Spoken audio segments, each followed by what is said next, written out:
სახელითა მამისათა დადისა წმინდა სულისათა და მარადის და უკუნთი უკულისამდე მიგილოცავთ დღევანდელ დღეს. დღეს ორი დღესასწაული გადაეკვეთა ერთმანეთს. იშვიათია ესეთი თანხმდომა, თანხwedra, მირქმისა და საშნელი სამჯაროში. მე ამდენი წელია მსახურობ და პირველად მახსოვს ესეთი მსახურება. თემატურად სახარება რა განსხვავებული საკითხებიც არ უნდა იყოს ყველაფერი ერთიანობაში. ჩვენთვისაა ეს განსხვავებული, თორე ღვთის სიბრძნისთვის, სახარებისთვის ერთიანობაშია, თანამიმდევრულია, ყველაფერი ერთმანეთს ამტკიცებს, ყველაფერი ერთმანეთშია. ასე მიხვდათ იმისა, რომ შეიძლება აქ დავინახოთ განსხვავება ადამიანური თვალსაზრისით. მასში არის, რა თქმა უნდა, საღვთო კანონზომიერება, აი ამ ორ დღესასწაულს კავშირი აქვს ერთმანეთთან ძალიან ღრმაა და საფუძვლიანი. მირქმის დღესასწაული მოგეხსენებათ 12 დღესასწაულია, მირქმა ძველი ქართული ფორმაა, რაც ნიშნავს მიგებებას. მიგებება ეს არ არის უბრალო შეხვედრა. ეს არის განსაკუთრებული პატივისცემით, მოწიწებით, სიყვარულით შეხვედრა ვინმესთან. ასეთი მოწიწებით, სიყვარულით და უფრო მეტად პატივისცემასაც ვერ იტყვი ამას. სულის ტრფიალით. აი თუ შეიძლება ესე ითქვა, სულის სიხარულით. დავით მეფსალმი წერია, ფსალმში წერია, რომ ისე უხაროდაო, რომ ადგილზე ვერ ჩერდებოდაო. სულის, როცა სულს უხარია, ადამიანი მთელი მისი არსება ხარობს, მისი ხორცი ხარობს, მისი სხეული, ყველაფერი ხარობს, როცა სულს უხარია. ასეთი სიხარულით მოვიდა ტაძარში უხუცესი სვიმეონი, წინასწარმეტყველი და მართალი ძველი აღთქმისა, ბოლო მართალი ძველი აღთქმისა. მისი სახით ძველი აღთქმა მოვიდა მთლიანად და თაყვანისცა აღთქმულ მესიას. ასეთი სული და სიყვარულით აიყვანა ხელში მიიქვა ქრისტე მაცხოვარი და იცნა მასში მესია, უფალი, ღმერთი, მხსნელი და შემოქმედი მისი. უამრავი ადამიანი გამოიარა წმინდა ოჯახმა, მაგრამ არავის არ მოსვლია აზრად, რომ ხელში აიყვანა მაცხოვარი. და მხოლოდ ერთი მართალი და მეორე ეს არის ანაწინასწარმეტყველი, რომლაც სულმა აუწყაო. ნახეთ რა ამ გარეგნულ ყველა რელიგიური იყო, 90% ალბათ რელიგიური იქნებოდა ისრაელში. მაგრამ უსულოდ ცხოვრობდნენ ისინი. ესე იგი რელიგია არ არის გარანტია იმისა, რომ რელიგიური ხარ და შენ ღავს ღმერთთან ერთობა. შეიძლება უსულოდ იცხოვრო, მაგრამ გქონდეს რელიგიურობა.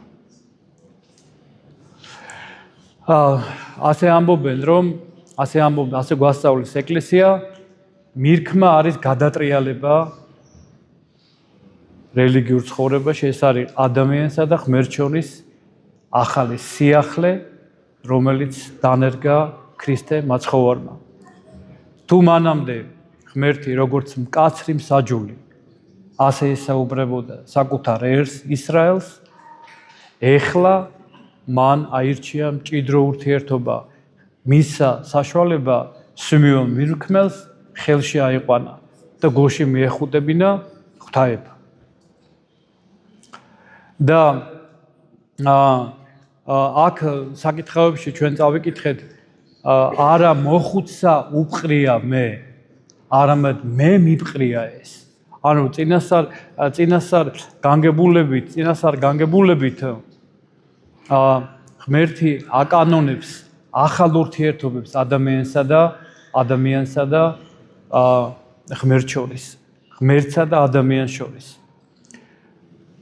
დღეიდან იცვლება რელიგიის მთავარი დანიშნულება. ყოველთვის იყო, მაგრამ მაშინ ეს მხოლოდ წინასწარმეტყველთა ხვედრი იყო, ასეთი ახლო ურთიერთობა. დღეს ყოველ ადამიანს მიესა საშუალება ღმერთთან ახლო ურთიერთობისა და ის მადლი, რომელიც გადმოიღვარა წმინდა სვიმეონე, წმინდა ანას სულში ის მადლი სურს ღმერთს, რომ გადმოღვაროს ყველა ადამიანის სულში.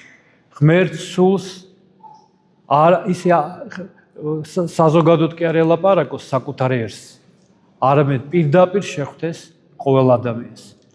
და პირდაპირ შეხვედრა ადამიანის ღმერთთან ხდება რელიგიის არსი.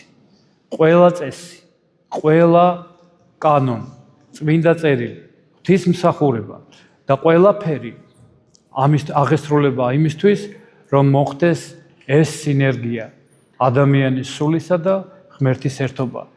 თუ ეს არ მოხდა, ესე იგი ფუჭია ადამიანის რელიგიური ცხოვრება. და თუ ეს ხდება, ესე იგი ადამიანი ცოცხლობს, ადამიანს უხარია, ადამიანის აქვს აი სულის ასეთი აღტკინება, როგორც აქვს სვიმეონ მიმრქმელს. ყველაზე დიდი, რასაც დღეს აძლევს ღმერთმა მისცა ადამიანს მთელი სამყარო, მისცა ნიჭები, მთელი მისი ცხოვრება, მთელი მისი ცხოვრების მანძილზე სულ გვერდში უდგას ადამიანს ღმერთი. მაგრამ დღეს ღმერთი აძლევს ყველაზე მნიშვნელოვანს, ყველაზე დიდს, საკუთარ თავს აძლევს ადამიანს. ამაზე დიდის მიცემა შეუძლებელი, ამაზე დიდის თხოვნა, ამაზე უფრო მეტის თხოვნა. და ამას აძლევს უყვედრელად აძლევს ღმერთს. ეს არის აღთქმა უფლისა, რომ ადამიანი ეძებდეს ღმერთთან ეს ერთობას და ეძებდეს მის ფარველობასა და მის წყალობას. დღეს ასევე არის ხსენება საშინელი სამჯავროსი, ამიტომ ამბობდი, რომ ხშირად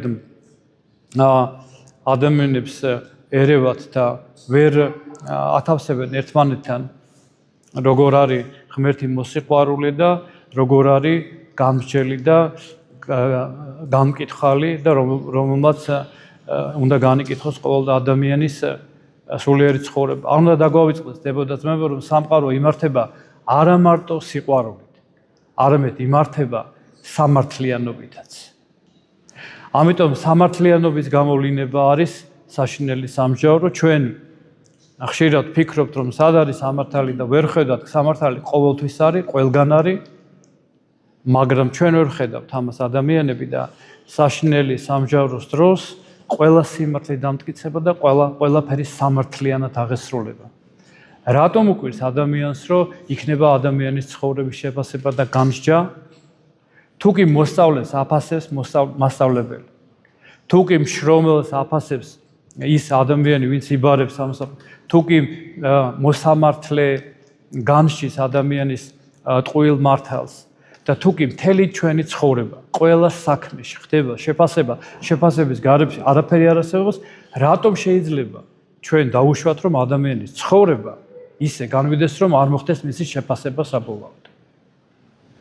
ეს არის აუცილებლობა, გადაუდებელი აუცილებლობა. აუცილებლად შეფასება ადამიანის ცხოვრება. აუცილებლად მოხდება ბოროტისა და კეთილის განსჯა. და ამიტომაც უფალი გვაფრთხილებს ჩვენ და გვეუბნება, რომ ადამიანმა იზრუნოს ამისთვის, რათა დადგეს ღვთის მხარეზე, რათა სიკეთის მხარეზე, რათა არ ეგონოს, რომ რაიმე დაფარულია და არ ეგონოს, რომ შეიძლება ურჯულოდ იცხოვროს ადამიანმა და ეს ყველაფერი არ დახვდეს წინ. რით განსჯის, რა პრინციპებით განსჯის და ეს ძალიან საინტერესოა, რა პრინციპებით განსჯის ღმერთი ადამიანს. და ამბობს დღევანდელ სახარებაში მაცხოვარი მწყურალი ვიყავი მასვით, მშიერი ვიყავი დამაპურეთ, სნეული ვიყავი მომხედეთ, ტყვეობაში ვიყავი და საპრობილესად მინახულე და ასე შემდეგ. ანუ აქ მაცხოვარი შედეგით გველაპარაკება. ესე იგი მთელი სულიერი ცხოვრების შედეგი თურმე დებოდა ძმებო, უნდა იყოს სიკეთე. ოღონდ სიკეთე ქრისტეს გულისთვის აღსრულებული. ყოველ ადამიანს, რომელსაც ჩვენ მოწყალებით უყურებთ, არ განვიკითხავთ, ვეხმარებით, გულში ბოროტი არ აგვაქვს, სიკეთეს უყობთ ხარობთ მასთან, როგორც პავლე მოციქულმა და ტირით მასთან, როცა მწუხარებაშია, როცა თანაუგრძნობთ ადამიანს და ქრისტესთვის ვაკეთებთ ამას, ასეთ სიკეთეს, ეს სიკეთე უნდა იყოს შედეგი ჩვენი სულიერი ცხოვრებისა. და ამით გვასწავლის უფალი, რომ დაუღალავად უნდა ვიშრომოთ, დებო და ძმებო, სიკეთისთვის.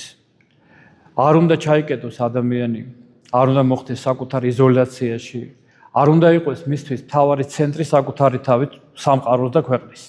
ყველაფერი მის გარშემო არ უნდა ტრიალებდეს. ცენტრი უნდა იყოს აუცილებლად ღმერთი, თეოცენტრული უნდა იყოს ჩვენი სამყარო, ჩვენი ურთიერთობები და ანთროპოცენტრული. არა ეგოცენტრული. ანუ ეგო ჩემი და ჩემგან და ჩემთვის და მე ყველაფერი და მე რატომ აწყენი და მე რატო არ გამიკეთა, მე რატო არ გაიკეთა ეს ყველაფერი. არამედ უნდა იყოს ღმერთი ცენტრში ყოველივე ჩვენი ურთიერთობებისა და უნდა იყოს ადამიანი როგორც შენი საკუთარი თავი. და ამიტომ უნდა ესწრაფოს ადამიანი, რომ ყველაზე დიდი ბოროტება დადგუნოს. ყველაზე დიდი ბოროტება, რომელმაც შეიძლება შეიფუთოს ყველანაირ ეკლესიურ, რელიგიურ სამოსში შეიძლება შეიფუთოს. ეს ყველაზე დიდი უბედურება არის ეგოიზმი, დებოდა ძმები, რომელიც დრგუნავს ამ ღვთის მცნებებს და დრგუნავს ასევე ადამიანს და საკუთარ თავს წარმოაჩენს საკუთარ დაცემულ, ვნებიან, ცოდვიელ ადამიანს წარმოაჩენს როგორც მთავარ ღვთაებას და მთავარ თაყვანისცემის ობიექტს. ღმერთმა დაგლოცოთ, ღმერთმა გაკურთხოთ, ღმერთმა მოგცეს ცხოვრების ბოლოს, მაინც მოგცეს ისეთი ხურვალე სიყვარული და ძიება უფლისა, როგორც სვიმეონ მირქველს ჰქონდა. მე გავმეორებ მის ბოლოს სიტყვებს. აც განუტევე მეუფეო როგორ არის? აც განუტევე მონა შენი მშვიდობით. აც განუტევე მეუფეო მონა შენი მშვიდობით. სიტყვის ახლა რამდენი სიბრძნეა, რამხელა სიბრძნეა დებოდა ძმებო ამაში. ანუ რას ამბობს ამით სვიმეონ მირქველი, ნახეთ რას ამბობს. არ მინდა ღმერთო მე შენ გნახე, შენ შემოქმედი, შეხვდი ჩემ შემოქმედს. მე აღარ მხიბლავს უკვე ეს ცხოვრება, იმიტომ რომ მე ვნახე შემოქმედი და შეხვდა ჩემი სული ყველაზე დიდ ნეტარებას, ყველაზე დიდ წყალობას, ხსნელს და მაცხოვარს. მე აღარ მეშინია სიკვდილის. ესე იგი ადამიანი არ ამბობენ რომ მხოლოდ ორი კატეგორიის ადამიანებს არ ეშინიაო სიკვდილისო. ერთიო წმინდანებსო და მეორე შეშლილებს. ყველა ადამიანს აქვს ეგზისტენციალური შიში სიკვდილისა. ქვეცნობიერი ამის დაძლევა არის შეუძლებელი. და ნახეთ, წმინდა სიმეონე ამბობს, რომ აღარ მეშინია სიკვდილის, რადგან ვიცი, რომ შენ დაამარცხე სიკვდილი და შენ აღვიქვი, რომ სადაც შენ იქნები, იქ ვიქნებით ჩვენც.